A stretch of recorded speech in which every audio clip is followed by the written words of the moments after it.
the situation is, in the crisis, in the ongoing crisis, you have completely opposite alternatives which are confronted, very rightist and xenophobic and reactionary trends, and there is no guarantee.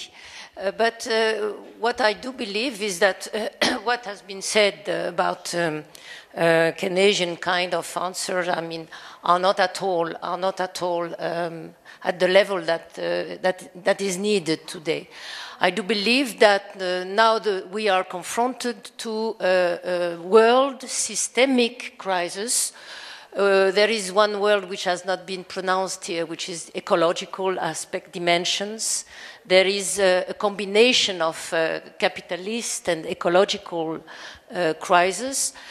And I would say that the two main issues are to be put forward, I would say, which doesn't give you any kind of recipes or simple answers to how to do the next step. But first is human being itself. That is the right to have employment and dignity in the income you receive from employment, and responsibility.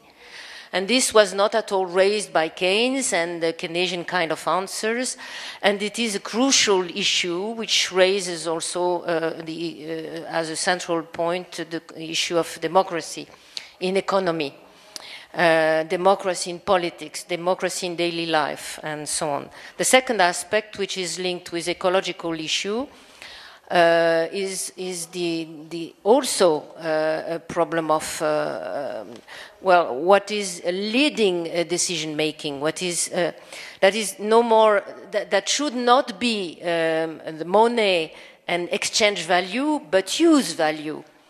And use value means a direct judgment with scientific knowledge, but also democratic debates on how to organize the society and protect environment, but also how to satisfy concrete needs. So I do believe... no, sorry. So I finish on that. I mean, I do believe that those two issues, that is employment and human being behind it, with human rights and the question of nature and use value, raise the fact that the capitalism is absolutely not able today to satisfy fundamental needs, even the elementary rights which were put forward in the context of bipolar world, that is the Universal Declaration of Human Rights. Capitalism is today in a process to destroy them. So I do share what has been said about the need of a socialist answer, but the problem is because of the experience, we have to deal about the organization, democratic organization of a socialist answer, which means that I would not share any formulation about taking power by a group or by a political organization like that.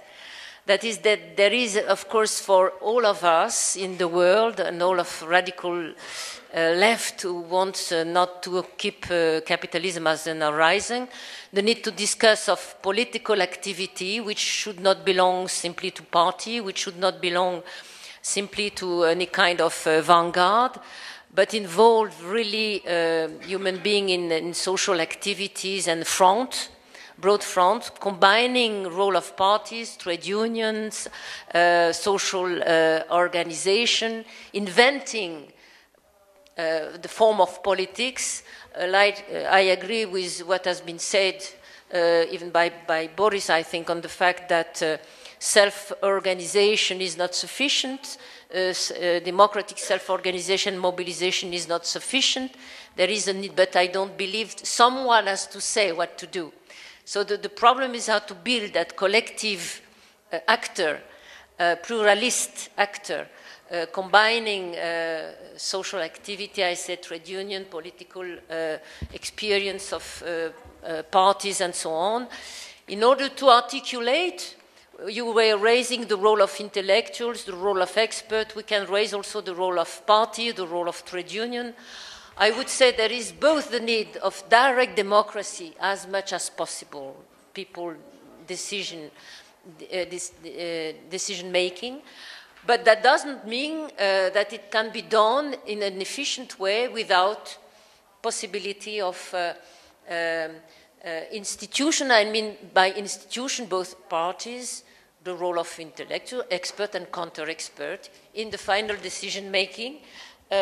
So, I mean, this is really something which is a broad debate we will not finish now, and that is not only for Eastern Europe, but for core countries which, like what said before, have a third world in each of them, and which needs that socialist revolution too.